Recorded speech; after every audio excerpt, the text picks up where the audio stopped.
It's all quiet in the underground bunker. Doors closed, locks bolted. But the Great One isn't just resting on his laurels. He's making sure your weekend is even better by giving you his best. This is the best of Mark Levin. Man, oh Manischewitz, do we have a lot to talk about? Immigration as relates to Afghanistan and so forth. Venezuela. I see some legal analysts are writing extensively on how what the President and Secretary of Defense are doing is illegal and unconstitutional, which is BS. I want to tell you about the Internet, how toxic it is, how manipulative people on there are, and how it adds to so much of the some of the problems we have in this country. And we'll get into all this stuff. But first, let's talk about this Venezuela issue. It's funny, Jack Keane, General Keane and I were of the same mindset, but I was digging into this. On December 20, 1989, United States military invaded Panama. No declaration of war. It was a surprise attack. We launched Operation Just Cause.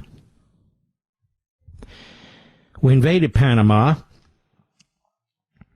There was no consultation with Congress until after the invasion began because of fear of leaks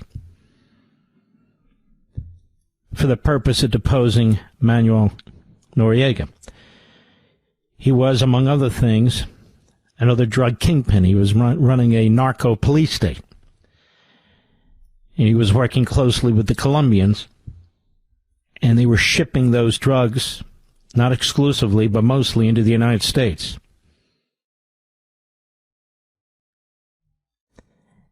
The theory was to restore democracy in Panama, which is fairly democratic now, and to drag Noriega.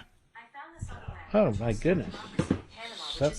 That's crazy how my iPhone is talking to me. Let me shut that off. Sorry, folks. Wow. Comes to technology, I'm like the last to know. But as I was saying, they brought him to the United States to face drug trafficking charges, and the goal was to protect American lives. Now, the Panamanian Defense Forces, they put up a defense, but they were what they were. And there were casualties. About 300 Panamanian soldiers and civilians were killed. 23 of our soldiers were killed. Hundreds were wounded in Panama. And we backed a government by Guillermo Endara.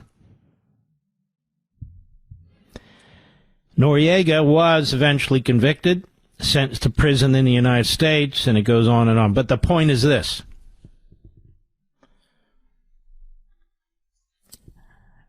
That's a lot of military activity, lethal military activity intended to stop a narco mobster from using his government, his country, police state tactics, working with other countries, including enemies of ours, or certainly adversaries of ours, to push drugs into our country, which obviously is a horrible thing and kills a lot of our people. Now, I see some of these former federal prosecutors are writing very long pieces trying to tell you that these are criminal issues, not military issues, not terrorist issues. You know, they're not mutually exclusive in this case. You can still bring somebody to justice in a courtroom if that's your goal. But the idea that you can't take action against another government in our hemisphere that is purposely killing our citizens, in the case of Venezuela, working with the communist Chinese, working with the Iranians, working with other governments, and pouring that poison into our country and contributing to the death of hundreds of thousands of American citizens is absurd. Absolutely absurd. And yet some people are writing this up as if these are war crimes. Now, they're basing that on a report that the President and the Secretary of Defense deny, that there were a few guys on one of these boats who were not killed from the explosion of the boat or hanging on the end of the boat, and we sent in special forces or somebody to kill them. And the administration says, no, that's not what happened.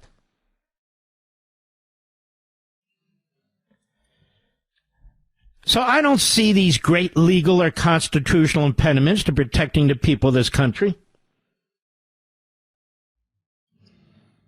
at all. And also, Carolyn Levitt pointed out today repeatedly that we have informed Congress, that we have briefed the key committees like we're supposed to, that we have made the documentation available to them, that almost 30 members of the Senate and well over 100 members of the House have looked at the materials. Many have been briefed on it.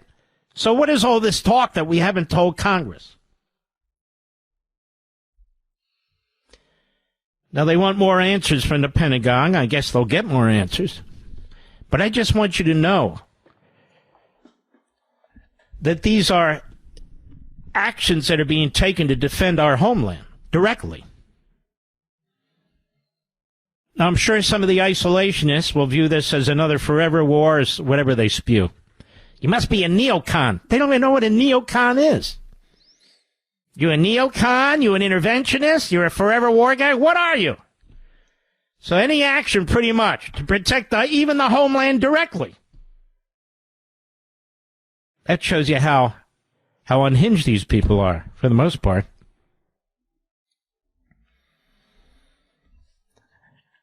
Of course, we have a right to prevent other governments from pouring drugs into our country as they conspire one with the other. That's outrageous to suggest otherwise, that you have to bring it into a courtroom. That's just nuts. It's not true. Here we are. Caroline Levitt at the White House briefing today. Let's go to cut 11, Mr. Producer. Go. President Trump and Secretary Hegseth have made it clear that presidentially designated narco-terrorist groups are subject to lethal targeting in accordance with the laws of war. With respect to the strikes in question on September 2nd, Secretary Hegseth authorized Admiral Bradley to conduct these kinetic strikes. Admiral Bradley worked well within his authority and the law, directing the engagement to ensure the boat was destroyed and the threat to the United States of America was eliminated. Very simple. Just stop sending drugs to the United States, and there won't be a problem. But they won't stop. Because the truth is, Venezuela has acted as a hub for many of these terrorist states, Marxist states, whatever states. And he's become a multi-billionaire as a result of this, pushing drugs into our country and killing our people. Now let's pretend the guy didn't run a government, but was just some billionaire sitting in Venezuela and doing it. You think we'd put up with that? The fact is, he's taken over this government. He's not the duly elected person in charge of this government, 2 elections in a row. And he's using the power of a government and the geography close to the United States to pour this crap into our country. Now, for those who say this is a criminal matter and needs to be dealt with criminally, well, we'd have to send a significant land force in there to get the man, wouldn't we? Are they allowed to shoot their way in, or what do they have to do? How are they supposed to get in there? And how are they supposed to get out of there? So the president's trying to put maximum pressure on to force this guy out. For some of you isolationists out there, you might call that regime change, right, Mr. Producer? The president wants regime change in Venezuela. That's what he wants, and he's right. And he's correct. Did he say regime change? Ooh. Must be a neocon Jew. Psst, sick. Carolyn Levin on this Washington Post story says Hegseth ordered everyone from the drug boat killed. She said, that's not true. Cut 14, go. The initial order from Secretary Hegseth, everyone be killed, and did that come from President Trump? I saw that quoted in a Washington Post story. I would reject that the Secretary of War ever said that. However, the president has made it quite clear that if narco-terrorists, again, are trafficking illegal drugs towards the United States, he has the authority to kill them. And that's what this administration is doing.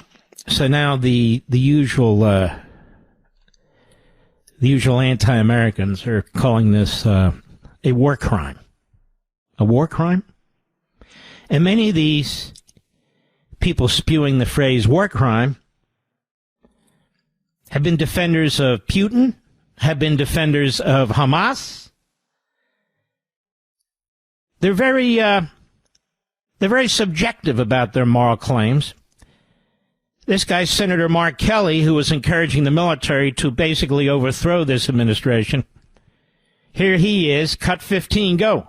Based on what CNN is reporting, what the Washington Post is reporting, do you believe if there was a second strike to eliminate any survivors, that constitutes... I've told you before, there is no difference between the media and the Democrat Party. There's just none. The media exists to advance the propaganda, the talking points, the policies, the power of the Democrat Party. They exist for no other reason in this country. Go ahead. It seems to. If that is true, if what has been reported is accurate, I've got serious concerns about anybody in that chain of command stepping over a line that they should never step over. We are not Russia.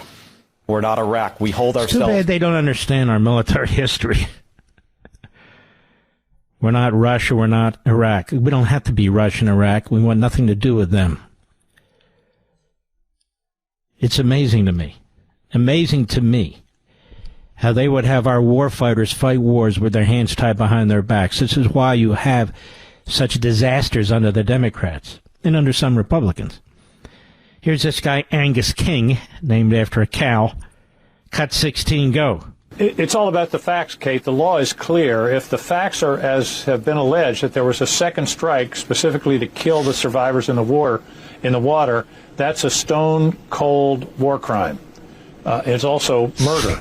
So the real question is... It's amazing. They will bend over backwards to give quote-unquote due process to mass murderers, to murderers who are imported into our country. They will bend over backwards. But when it comes to Pete Hegseth, that's murder, man. These are war crimes. If he gave these orders, he's finished. That's it. That's it. Based on a New York Post story that's been denied. Go ahead.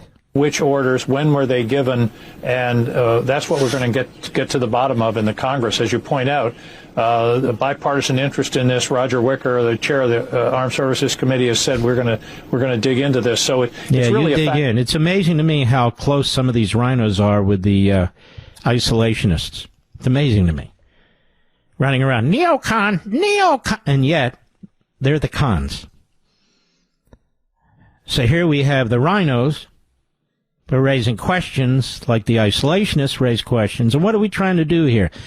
Protect the United States directly and the people of the United States from one of the most horrendous drug warlords in the world, who uses his military to kill his people, to torture his people, to rape his people, to enslave his people, as well as hired gangsters and militia, in order to keep control over that society and continue to make his tens of billions of dollars killing our people. It's just funny in a sick way. Mark Levin.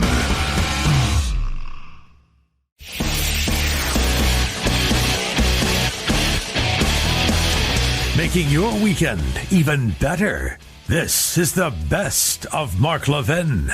Been doing a lot of reading and thinking and note-taking today, ladies and gentlemen. What is going on in the Republican Party, the conservative movement, MAGA, the internet, radio, TV. Well, let's put down a few fundamental markers, okay? The past is crucially important.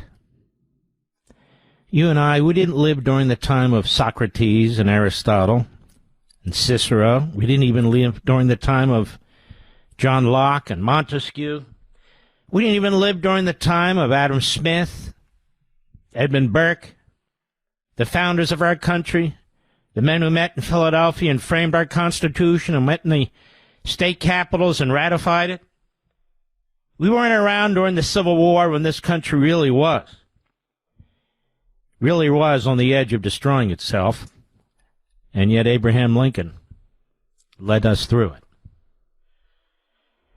And very few of us were there during World War II, the greatest generation that lived through and fought through a depression and the greatest and most horrible war. But we have men and women who have lived through difficulties and so forth and so on. When we dismiss our history, we will fail like every other nation, every other society, every other people. The reason our history is important is because it teaches us many things. Because it demonstrates what patriotism and allegiance to our country is all about, which is what we must demand from immigrants. Assimilation into our society. But how can we demand from immigrants that they assimilate into our society when we have American citizens who trash our society, who trash our history, who trash what's come before? And I'm not even simply talking about the Marxists in the Democrat Party. I'm talking about the neo-fascists on the so-called right. They believe that they have all wisdom, which is a Marxist point of view, actually. Certainly not a conservative one. And so when you mention the greats from the past, Ronald Reagan, recent past, Bill Buckley, Milton Friedman, they laugh. Those days are over. We're starting brand new today. We MAGA, we conservatives, we Republicans, whatever we are. Everything starts today. That's what they say. Everything starts today with what? Failed pollsters? People on the internet? People who are 19 years old? Seriously? Then we might as well shut down everything. Burn down the libraries. Eliminate all the data banks.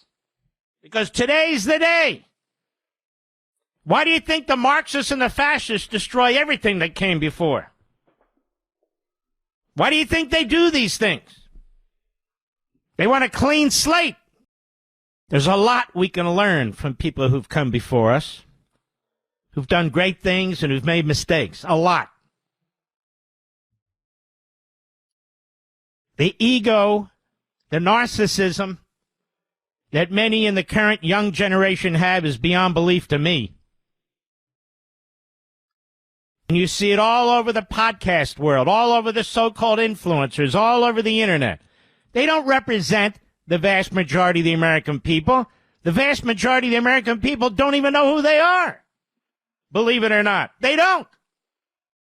They don't. And they don't care about Rogan or Megyn Kelly or Tucker Carlson, and even lesser knowns, Fuentes. If they knew about Fuentes, they'd be cleaning them off the bottom of their shoes like dog crap. They wouldn't care. But they call themselves influencers. And the reason is they have an impact on people who are what? On the internet. And then media entrails that promote these people who are on the internet. So this is why you get viewpoints that are absolutely unimaginable. Sick. Evil. This is why you get racist and bigoted and anti-Semitic and anti-American and anti-Christian propaganda that's pushed out and makes its way into at least a portion of the population. The ignorance about World War II and the Third Reich and the great Winston Churchill and the great American Yank is just unbelievable. We're supposed to debate it. It's nothing to debate. You don't debate stupidity. You don't debate evil. We were the good guys. They were the bad guys.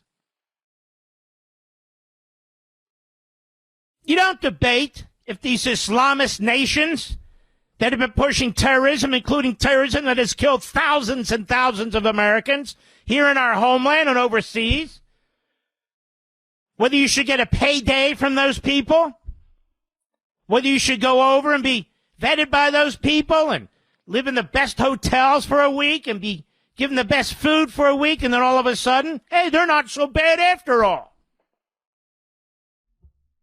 These are simpletons. They're an inch deep.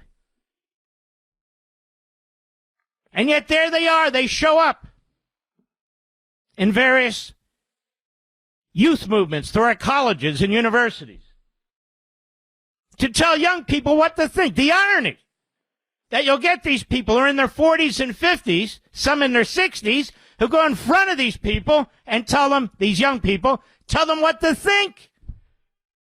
When one of the things they tell them what to think is not to think about what came before.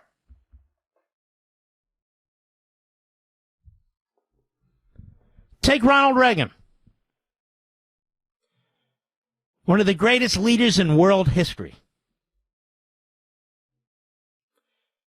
one of the greatest presidents in American history, by every measure. Domestic policy, economic success, foreign policy, building up the United States military. The country was at a very, very low level. We're supposed to forget about him, supposed to dismiss him. He doesn't matter. Some of you older people, you may remember, and we younger people, we don't remember him at all. The hell with him. The only thing that matters is today and our future. Wow. It's amazing, isn't it? Then these people say they're America first. But they're not America first. How can you be America first when you don't even know what America is? When you don't even understand our history, our principles, our founding? How can you be America first if you're peddling Sharia law? Or if you're peddling and mouthpieces and propagandists for Islamist terrorist states? How's that America first? How can you be America first when you sound like a 1930s German anti-Semite or a 1950s racist bigot? How is that possible?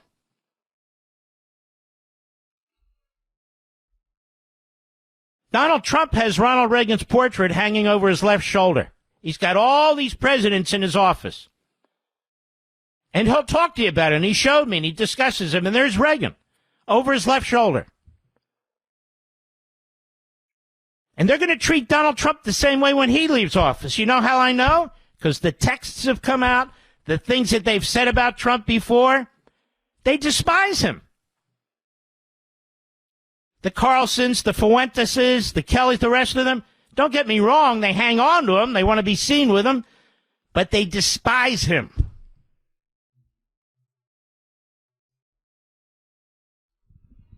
What's this constitutional conservatism? Oh, that's so old guard. That's so old school. And they trash conservative talk radio. And they trash Fox News. And they trash anything they are not, anything they disagree with. They act like it doesn't exist. This is how you get mobs. This is how you get fascists and Marxists. We're supposed to debate the Third Reich and Hitler and who was right and who was wrong. That's a debate? Don't debase yourself and debate that. That's insanity. That's an illness.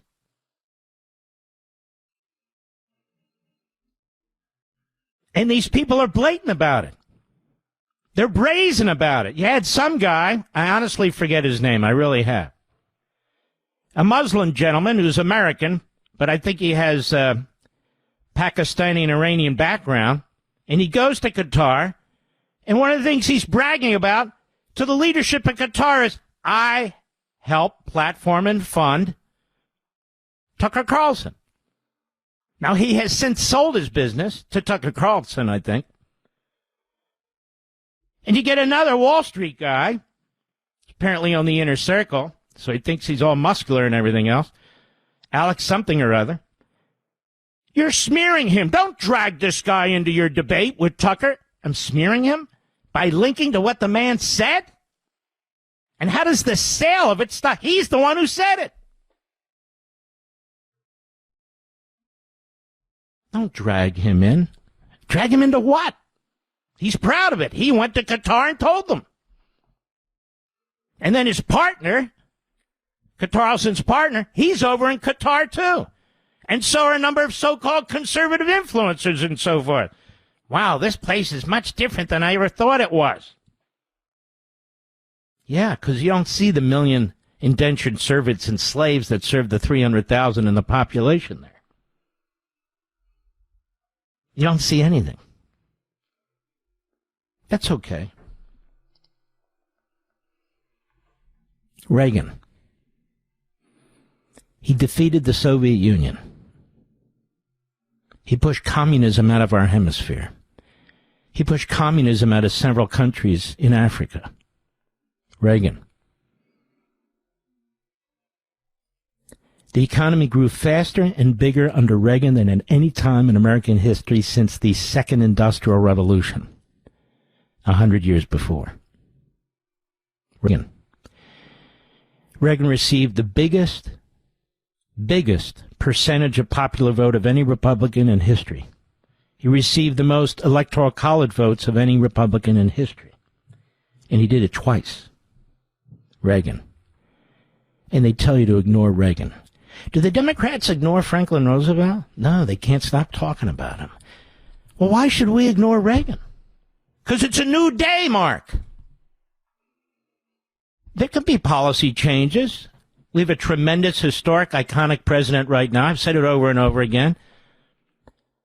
But that doesn't mean that Reagan was not a great, great president, because he was. So, according to these America Firsters, Reagan was not. The world begins today. Ignore everything that came before, all of it. Forget about history, except when they want to twist history, and they use history to literally embrace genocidal maniacs like Putin, like the Qatar royal family, like Iran's so-called leadership. Then we got to know history, you know. It's an amazing thing. Now, why is this important? Because we're going to get our asses kicked in this midterm election if these people succeed and we fail. You, Mr. and Mrs. America, and me, we've got to succeed. If we are defined by the lowest of lowlives, if we are defined by bigots and racists, Christian haters and Jew haters, if we are defined by people who promote Sharia law over Judeo-Christian values on the basis on what this nation was founded, we are going to get our asses kicked. I'm telling you that right now. Mark Levin.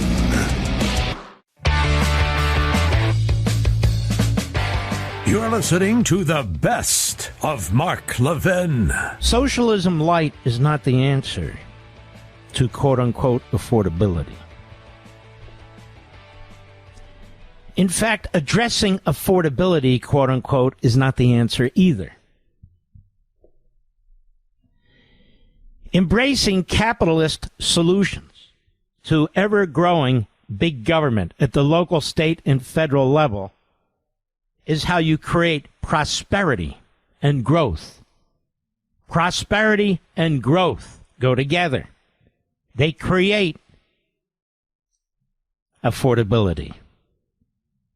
But even more than that, they create supply.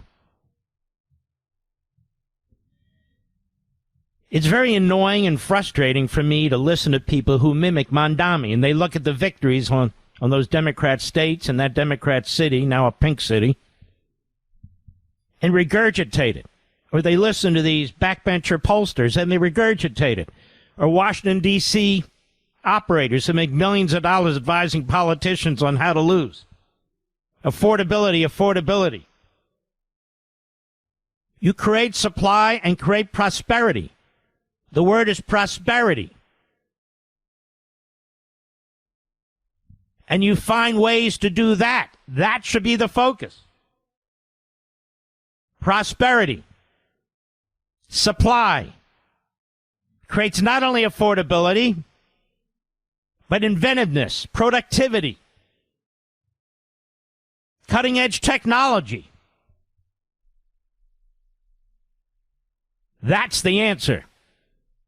In other words, conservatism, capitalism, socialism light. How do we make sure there's more housing for young people? We've got to take over the market. We've got to build more houses for young people. Excuse me, what? That's not going to create affordability. It's not even going to create housing. These cost overrun government projects. I mean, the federal government, even under the best management, is a disaster. It's a disaster. Obamacare, that's the federal government. Disaster. Massive waste, fraud, and abuse. Ask the Somali community in Minnesota. Well, don't. Just point to it. Disaster. Hundreds of billions of dollars, according to the GAO. The GAO itself, the Government Accountability Office. Every single year. Politicians are incapable of ensuring proper cost mechanisms. Bureaucrats are even worse. They're even worse.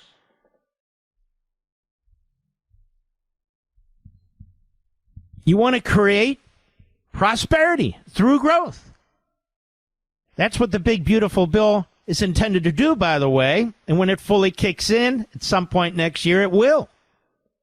To some extent, at a minimum.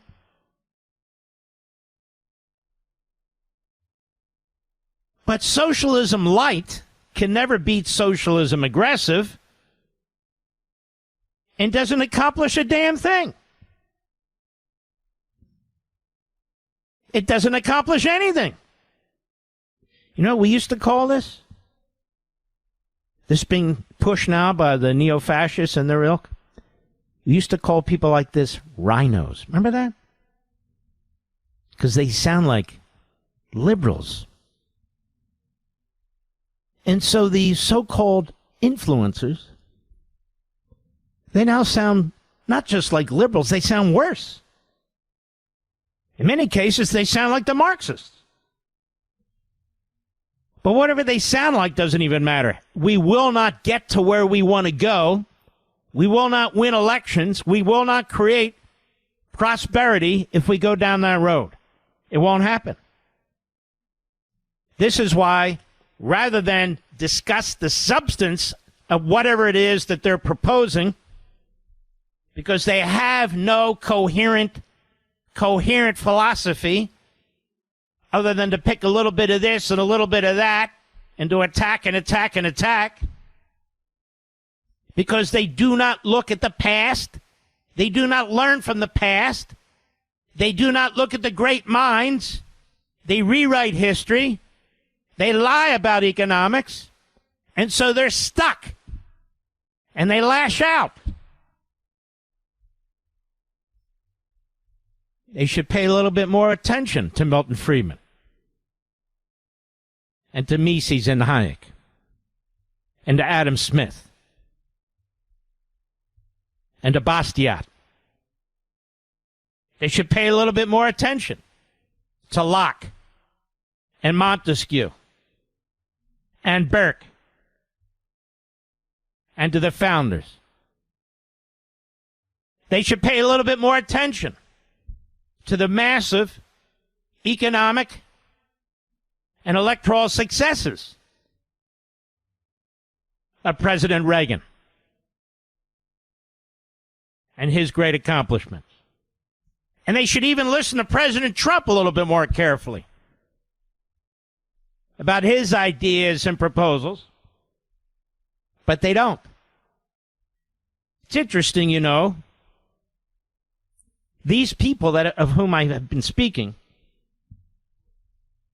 they trash Trump regularly in their texts when they become available, in their emails, in their posts. Marjorie Taylor Greene, look at her. She's a mess. She doesn't know what she stands for. She's a walking billboard. She's a walking bumper sticker. I stand for the people. I've always stood for the people. Oh, shut up, you idiot. You don't even know what you stand for.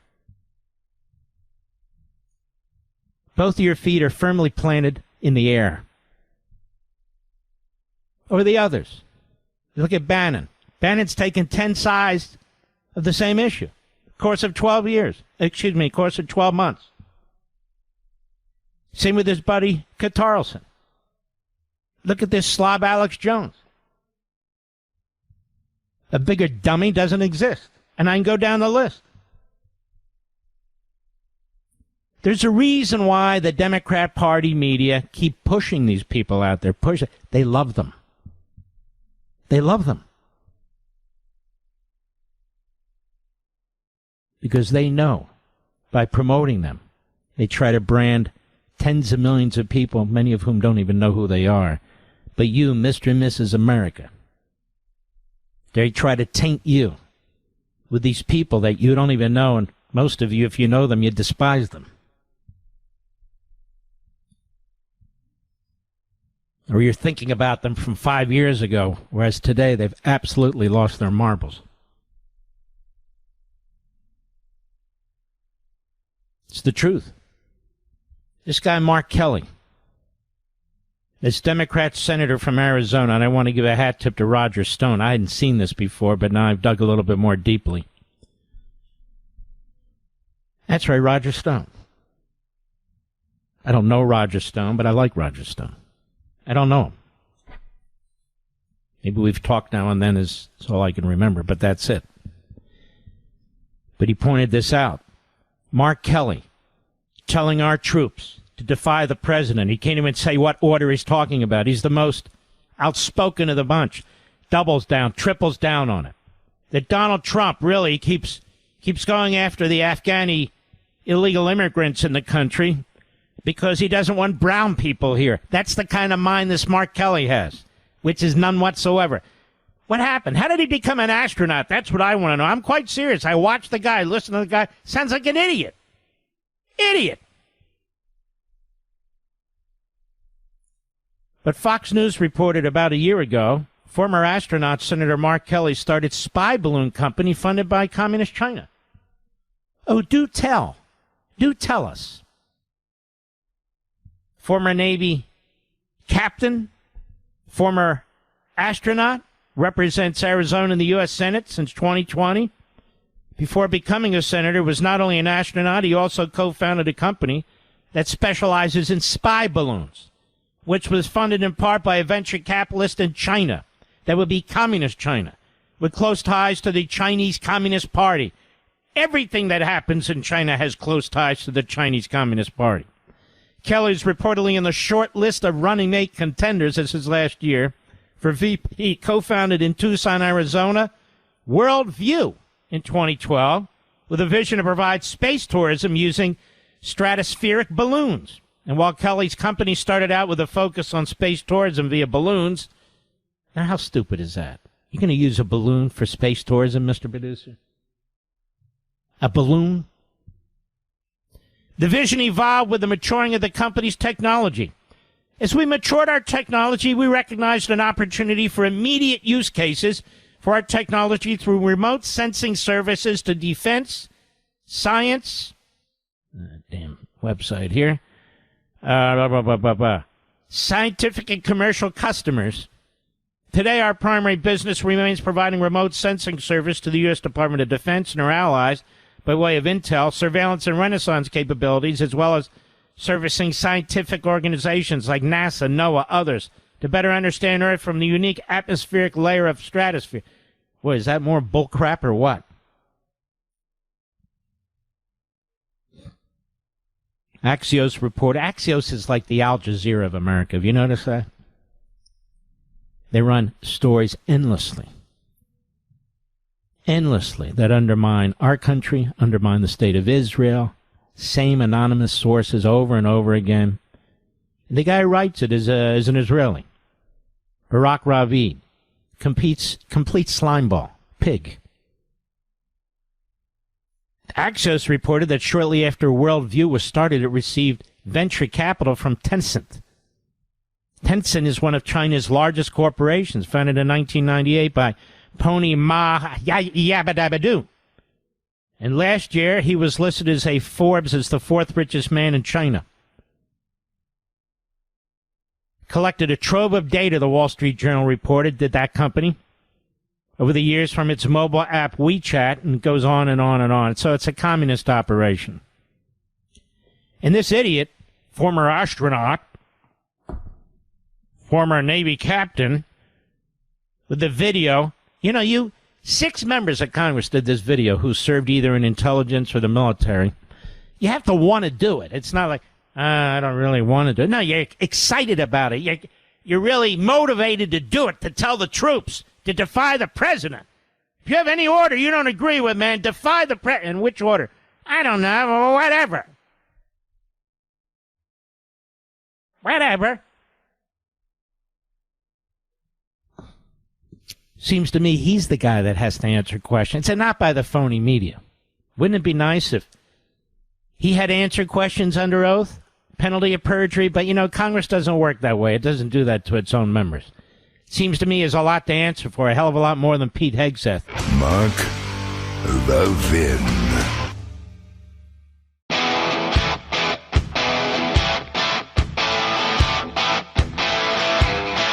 The Great One makes your weekend even better. This is the best of Mark Levin. Ladies and gentlemen, I've been looking at mostly headlines in most of the American media lecturing us that the attacks on these Venezuelan drug boats that are aimed to spread death and mayhem in the United States and to kill mostly our young people and others, that it's clearly illegal. And then they cherry-pick the experts who say it's illegal. Then I went back and I started to go through these articles, and what's interesting? They don't really tell us why it's illegal. Exactly what law has been violated. And then they tell us all kinds of arguments, well, we're not really at war and so forth and so on. So they go into the ether to make their case. But I want to make the point again. If Venezuela succeeded in releasing toxins into our atmosphere over our country that were deadly, I don't think there's anybody who would question that's an act of war. If Venezuela poisoned our water supply system, I don't think anybody would argue that's not an act of war. So Venezuela is the source of much toxic, illegal drugs that come into our country, is working in collusion with communist China, Russia, and Iran, and succeeds in getting those deadly drugs into our country and killing our people, then I would argue that's an act of war, too. It's not just a criminal matter. It is a government of a country that has declared that it is trying to kill and maim American citizens.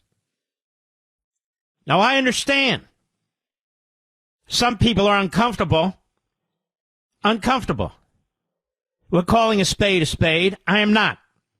I understand there's some people who have spent their lives with their faces in the U.S. code, and that's all they know. That's not rational, is it? So, of course, what Venezuela's doing is trying to kill American citizens. The country, controlled by the government, a dictator, a Marxist dictator, an illegitimate Marxist dictator, in collusion with other enemies and adversaries of the United States. And so when I hear Rand Paul, a radical libertarian, make suggestions about quote-unquote due process, in a war like this, you don't get due process. It's not a court of law. You have a commander-in-chief. It's a completely different process that you're dealing with. It amazes me, I would argue, that 70 or 80 years ago, maybe even 50 years ago, if a president was doing as Donald Trump is doing, the United States would be united behind him. Democrats, Republicans, Independents, and everybody else. Instead, we have Democrats taking to the airwaves, accusing the Secretary of Defense, that is, of war crimes, for ordering the killing of survivors of the first attack on one of these drug speedboats. Number one, we know that he didn't order a second attack. He wasn't there. The admiral did. Number two, that's not a war crime. Now, they will read to you language that says that if people are injured and so forth and so on and they're no longer a threat, that you no longer target them. Well, that's all well and good, but as the Secretary of War said, during the fog of war, you can't exactly pinpoint that the way people in their Senate offices and in their House offices and media in their offices discern what you cannot discern in the middle of the action. But all of that aside, don't you find it odd that the instinct of these people is to attack us and not the enemy? Maduro's a genocidal maniac. Maduro is a narco kingpin. Maduro has undermined and usurped 2 elections in which he lost to the voters. Maduro has hitmen. He's got armed civilian militia. He's got, obviously, the regular military. He has accumulated $30 to $40 billion, raping his country, starving his people. He has exported prisoners and mental patients from his prisons and his institutions into the United States. He has exported an international drug gang into the United States. He has exported, in collusion with Russia, China, and Iran, God knows the tonnage of drugs into our country, killing and maiming your family members. And the reaction of our media and the reaction of the Democrats to a man and a woman and a transitioner, and the reaction of some of these RINO Republicans, these neo-isolationist Republicans as well, is to attack the commander-in-chief and the Secretary of War. Really quite amazing, don't you think? Legal fight erupts over second strike on suspected drug boat. U.S. drug boat strikes don't cross a line. Let's see this one. Ooh. U.S. drug boats that don't cross a line, they're legally, hold on, damn computer, indefensible. No lines here, it's just indefensible. Acts. Criminal acts. Wow. How much did Hegseth know about the controversial boat strike, the second one in particular? And it goes on and on. Mm-hmm. Well, I'm all for it. It's in our hemisphere, the Monroe Doctrine. They're trying to kill our people. There's no question what's going on here. Pushing these deadly drugs into our country. Killing our young people, killing other people. It amazes me. It amazes me what we see here. The Democrat Party, open borders where women by the hundreds of thousands are sold into sex slavery and pornography. They don't blink. Unaccompanied children, hundreds of thousands missing, also sold into sex slavery and labor slavery. They don't blink. Venezuela pushing God knows how much deadly drugs into this country, including fentanyl. They don't blink. They don't blink. Now, all of a sudden, the Democrat Party and some of the RINOs and isolationists, they're very particular about our law. They don't normally give a damn about the law, but they're very particular about it now. And they want it applied against Trump and Hegseth. They hate Hegseth. The more they hate you, the more effective you are. That's how you know. They don't target lame brains. They don't target lazy individuals. They don't target ineffective individuals. They target the best of the best. I haven't talked to Hegseth in months. In fact, haven't talked to any cabinet secretary in months. Hegseth is doing his job better than Austin ever did it. Better than Epsi ever did it, or whatever the hell that guy's name is. Better than any of them have done it. He's reforming the Pentagon by pushing out the DEI. We have more people trying to get into the military now as volunteers than any time in modern history. President is muscling up the United States military. He uses it for targeted operations. He muscles them up. And in this case, we're talking about in our hemisphere, where they're attacking our children and grandchildren. And we have these former federal prosecutors who really are irrelevant talking about what should happen in a criminal justice process. You know, I remember after 9/11, the big criticism, rightly so, was that we treat terrorism and terrorists as a criminal justice matter, not as a counterterrorism matter, not as a military matter. And so we have a president who treats this as a military matter, as a national security matter, and they're trying to drag him back into a criminal justice mentality and drag all of us back into a courtroom mentality. This can come to an end immediately if Venezuela would stop trying to kill and poison our population. It's that simple. Mark Levin.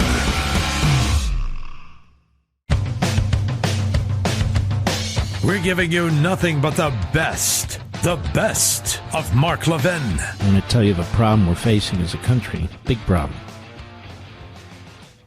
And, I've talked about the country of Qatar more than most. I think it is a major enemy of the United States. I don't care who supports them and who doesn't support them. I'm just telling you from my own analysis, the own gathering of substantive factual information. It is a very, very clever, dangerous country led by vile, vicious, evil dictators in the form of a monarchy. It is a country that was created out of whole cloth.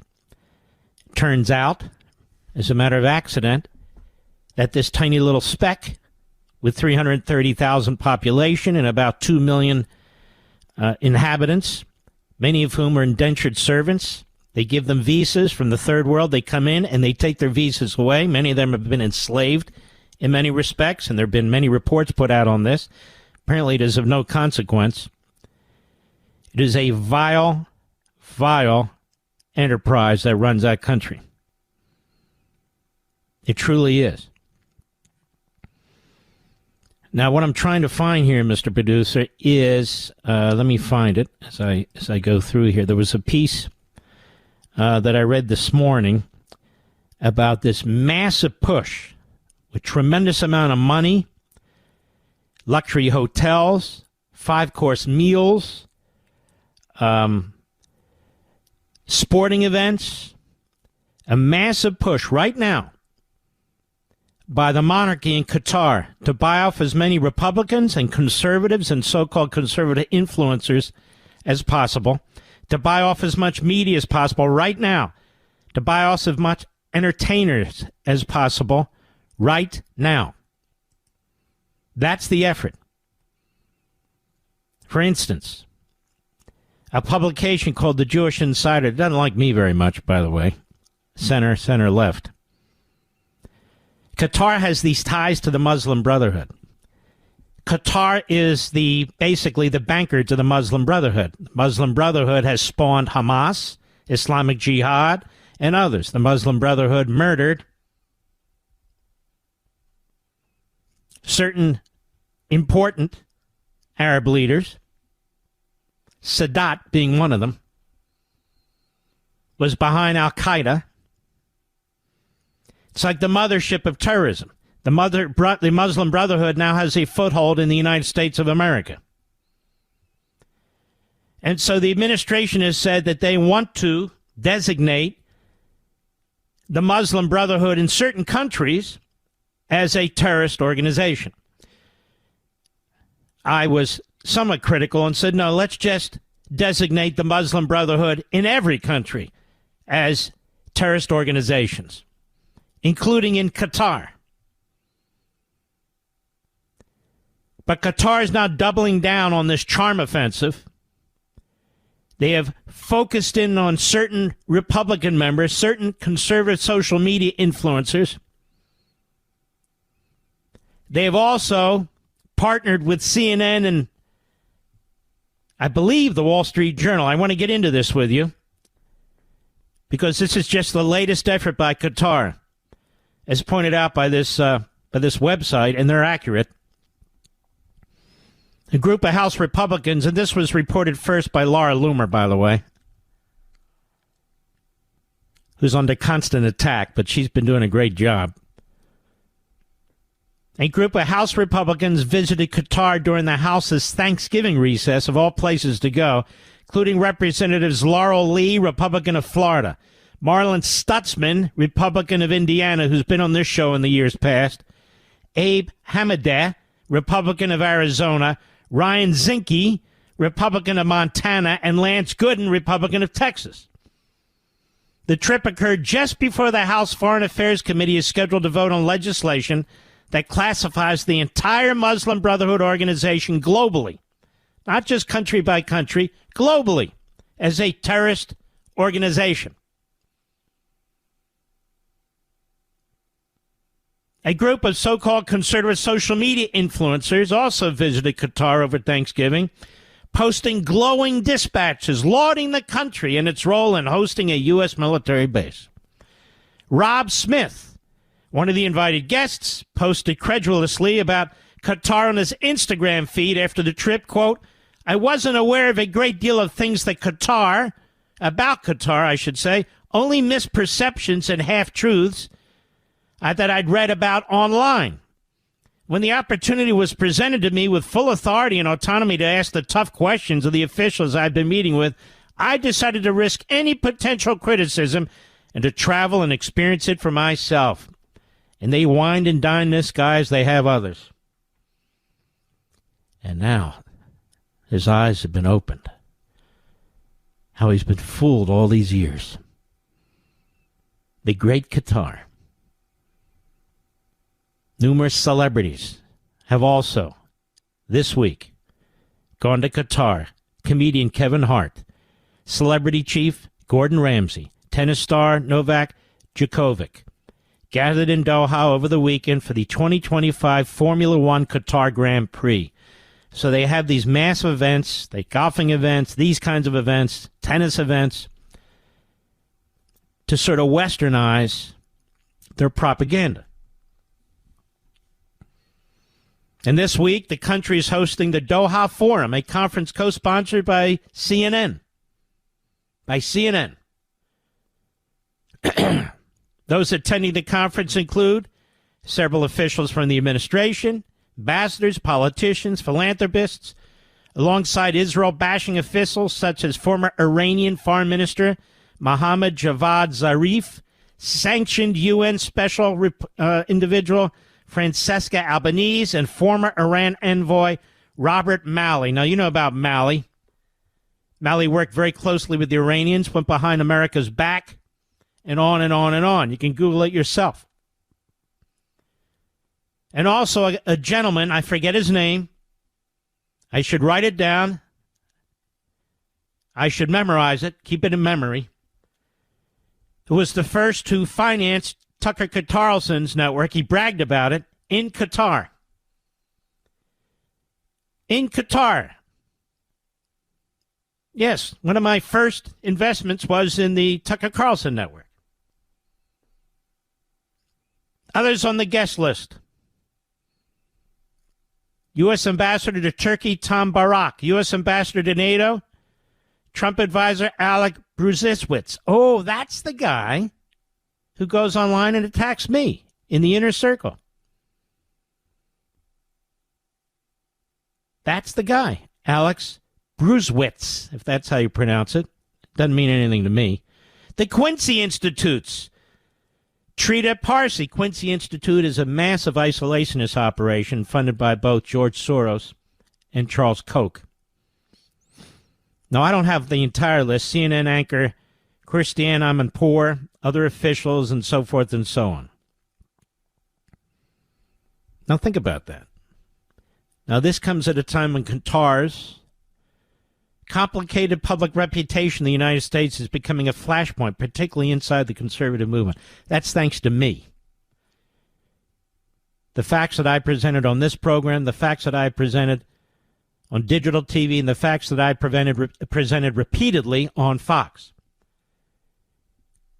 Qatar has spent billions brainwashing our young people, turning them against our country.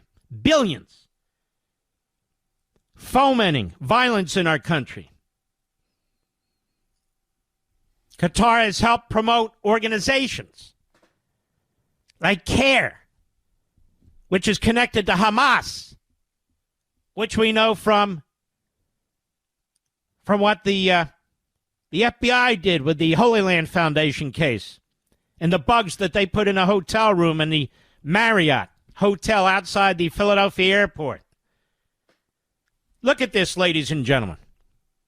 People from both parties, terrorist-supporting individuals, so-called conservatives, so-called podcasters and influencers, people from business, from the administration, from the Democrat Party. That's what Qatar is doing. They've defeated the Democrat Party. They've devoured the Democrat Party. The Democrat Party is now the AOC, Mondani, Sanders, Tlaib, Omar Party. The Republican Party, they seek to conquer next and pretend that they're promoting Western values, when in fact, they hate us. They're connected to the Taliban, the Muslim Brotherhood, Hamas, and all the rest of it.